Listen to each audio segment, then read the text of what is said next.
চালু না রাজপথ, ক্ষমতা না জনতা,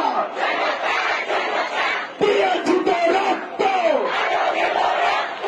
আরো দেব রক্ত, রক্তের বন্যায় বেঁচে যাবে অন্যায়।